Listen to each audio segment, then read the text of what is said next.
Lázaro com esse milagre. Você crê que Lázaro está vivo até hoje ou está morto? Lázaro está morto. Nós vemos na morte de Jesus, Mateus 27, 51 ao 53. O véu do templo se rasgou e alguns santos do Antigo Testamento ressuscitaram. Alguns santos do Antigo Testamento, na morte de Jesus, ressuscitaram e saíram andando pelas casas, dando testemunho de Jesus. Glória a Deus. Aleluia. Oi, canta lá assim.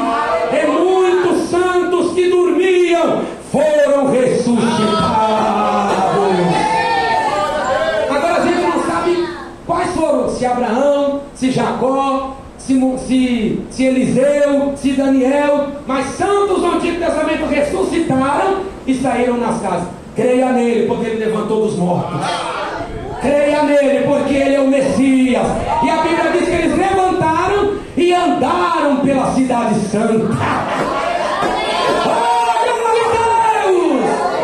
Aleluia. Vamos mais, para encerrar essa parte. Atos capítulo 9, 36 a seguir. Dorcas era uma costureira, mulher que fazia boas obras. Ela morreu e a Bíblia não diz como essa mulher morreu. E o apóstolo Pedro viu aquelas mulheres chorando e mostrando as roupas que ela fazia, que eram túnicas e roupas íntimas, que ela fazia por boas obras. E as mulheres, aqui, isso aqui foi ela que fez, está vendo? O apóstolo Pedro então falou, saiam todos. Ele já tinha aprendido lá na casa de Jairo. Saiam todos daqui. Pedro orou naquela mulher e a Bíblia diz que ela reviveu. E aquilo foi um testemunho tão impactante que muitos se converteram ao Senhor por causa desse milagre da ressurreição de Dorcas, de Tabita. Mas Tabita não está viva até hoje. E vocês já sabem por quê. Em Atos capítulo 20 também temos outro caso de ressurreição. E o último que a Bíblia diz, Eutico. Paulo estava pregando e ele esticou o sermão. E Eutico estava na janela vendo Paulo pregar. E estava chegando a madrugada. Passou e ele lá. E a Bíblia diz que ele se desequilibrou e caiu do terceiro andar. E a Bíblia diz que Paulo desceu correndo, abraçou aquele menino e falou, a sua alma nele está. Aleluia. E a Bíblia diz que Paulo entregou Eutico vivo. Graças a Deus. Mas sabe o que fez? Ele ressuscitou a Eutico, levou para cima e falou, vamos continuar a palavra, nada pode perder tempo. E Paulo continuou pregando até amanhecer. Aleluia. Todos esses casos eles tornaram a morrer, porque só Deus é eterno. Eu não estou dizendo aqui da primeira ressurreição. Essas ressurreições são restaurações da vida. Logicamente que eles morreram novamente. A primeira ressurreição não. Quando os mortos ouvirem a voz do Filho de Deus, dessa vez a morte é vencida para sempre. Aleluia. Porque não é uma simples restauração da vida. É uma ressurreição gloriosa. É uma ressurreição eterna, para nunca mais morrer. Aleluia. A primeira ressurreição é a da vida, é a da eternidade, para todos sempre ao lado de Jesus. Glória a Deus. Glória a Deus. Levantem as mãos e deem glória. Gritem assim: a primeira ressurreição ocorre em vários momentos da história. Gritem assim: e do futuro. Quem é o primeiro da primeira ressurreição? Jesus. O modelo da primeira ressurreição é ele. Ele canta. Aleluia. Por isso que o diabo odeia a doutrina da ressurreição. Porque todo esquema doutrinário da ressurreição, ele se fundamenta na ressurreição de Cristo. A viga mestra do cristianismo é a ressurreição de Cristo. O pilar do cristianismo é a ressurreição de Jesus. A coluna principal do cristianismo é a ressurreição do Filho de Deus da sepultura para nunca mais morrer. Aleluia! E Jesus é as primícias. 1 Coríntios capítulo 15, verso 20 e o 23. Jesus é o primeiro da primeira ressurreição. E nós vamos ressuscitar por causa dele. A nossa ressurreição será como a dele. Teremos um corpo como o dele. Aleluia. Ele é a base da nossa ressurreição. Mas agora Cristo ressuscitou dos mortos e foi feito as primícias dos que dormem. Porque assim como a morte veio por um homem, também a ressurreição dos mortos veio por um homem. Aleluia! Porque assim como todos morrem em Adão, assim também todos serão vivificados em Cristo. Vivificados aí, ressuscitados, receberão vida eterna. Mas cada um por sua ordem. Sua ordem. Cristo, as primícias. Depois, os que são de Cristo na sua vinda. Por sua ordem, Cristo, as primícias. Ele é o primeiro. Depois, os que são dele na sua vinda. Se Cristo não ressuscitou, é vã a nossa fé e é vã a nossa pregação, e ainda continuaremos em nossos pecados. 1 Coríntios capítulo 15, verso 14 e o 17 diz mais: se esperarmos Cristo só nesta vida, somos os mais miseráveis de todos os homens. 1 Coríntios 15, 19. O nosso fundamento é a ressurreição corporal de Jesus Cristo. E escute, para nunca mais morrer. Agora levante as mãos.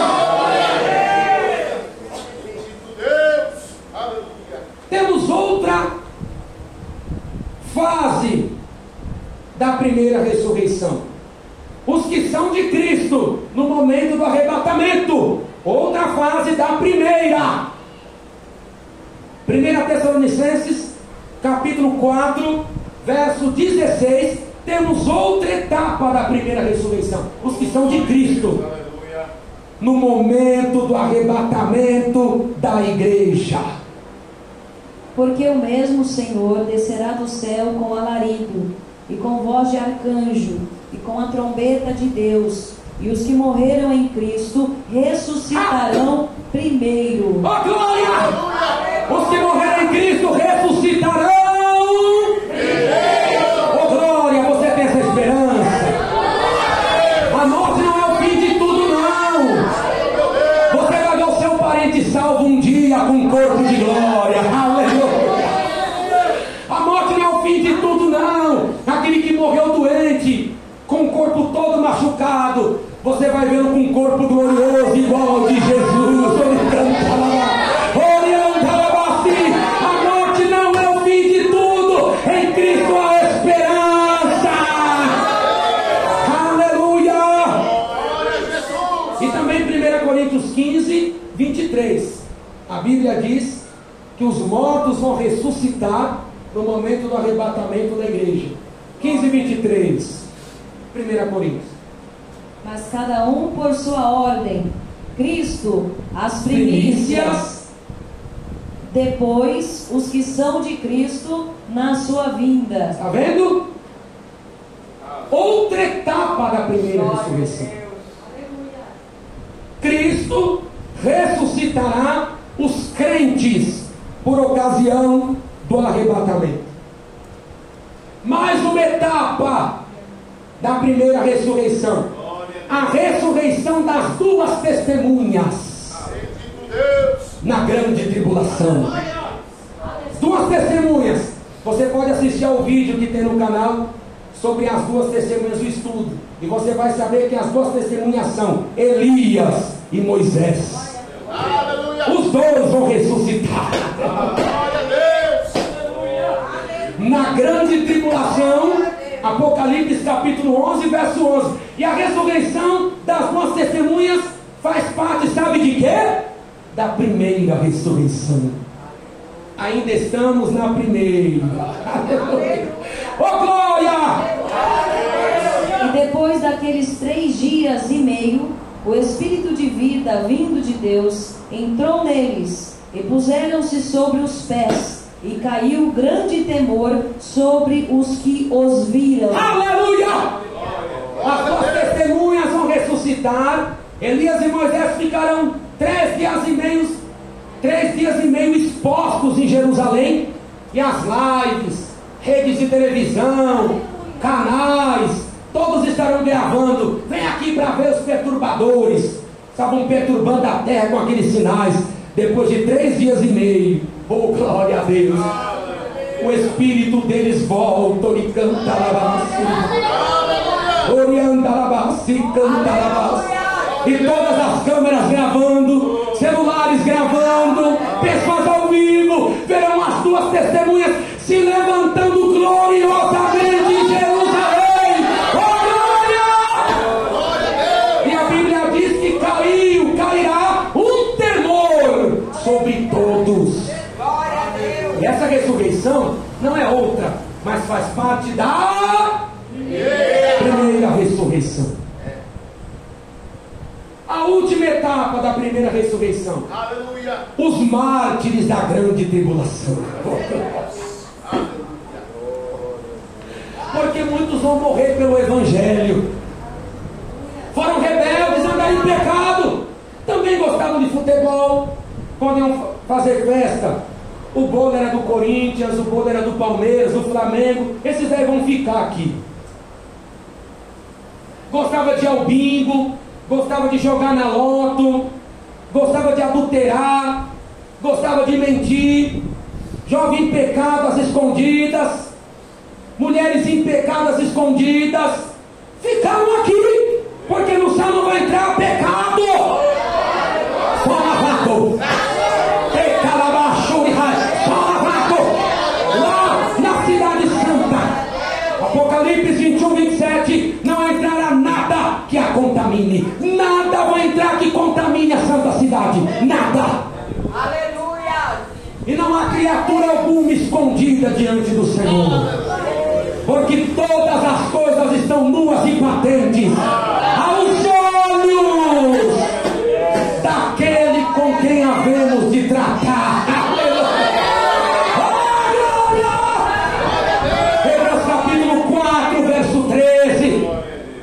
Andou de mãos dadas com político, participaram de maçonaria, operavam milagres. Ai, como ele faz milagre, ele é um homem de Deus. Mas e a bruxaria? Tinha contato com demônios, com magia, tinha contato com adivinhação. Oh, glória a Deus! Esses daí vão ficar aqui. No arrebatamento eles não vão subir. Oh, glória, calabassi, calabassi. Não vai subir. Gostava de fazer picuinha na igreja, fofoca. Vão ficar aqui. Aqui com Satanás, na grande tribulação. Aqui com o cão das trevas, na grande tribulação. Vão ficar aqui. E só vão chorar, como diz o escritor norte-americano, deixados para trás. Como é que é? Deixados para trás. Mas esses aí, alguns vão se arrepender com todos os pecados. Eles sabem a verdade. Está vendo? Eles vão dizer abertamente: eu andei em pecado mesmo. Eu menti, eu adulterei, eu jogava escondido, eu roubava o dinheiro do Senhor. Não, vivi errado mesmo. Eu tinha casa escondido. E muitos vão se arrepender. E eles serão salvos na grande tribulação, porque não aceitarão o governo do anticristo, não aceitarão a marca da besta, não aceitarão se submeter à religião do falso profeta que adora o anticristo. O que vai acontecer com eles? Eles passarão a ser perseguidos. Apocalipse 13, o verso 7. E Deus vai permitir que eles sejam perseguidos. Eles vão se arrepender de uma maneira tão grande que a Bíblia dá um nome para eles. Eles recebem um nome das Escrituras. Qual o nome assim? Santos da tribulação. Glória a Deus. Deus poderoso. Eles são chamados de quê? Santos da tribulação. Como, meus irmãos? Santos da tribulação. São santos da tribulação, porque eles foram rebeldes, mas aqui na terra, diante do pecado que vai estar tão grande, que o poder do mal vai agir desenfreadamente, eles vão guardar a vida deles para Deus. Arrependidos, vão viver dentro das cavernas, vão viver escondidos nas matas, correndo da espada do anticristo. Muitos darão suas vidas por Jesus. Não é que eles serão salvos, não, porque derramam sangue. Sangue nenhum tem poder de salvar, só o sangue de Jesus. Só.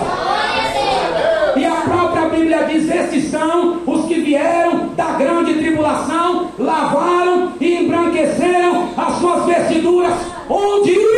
Sangue do Cordeiro. No sangue do Cordeiro. Eles serão salvos pelo sangue do Cordeiro.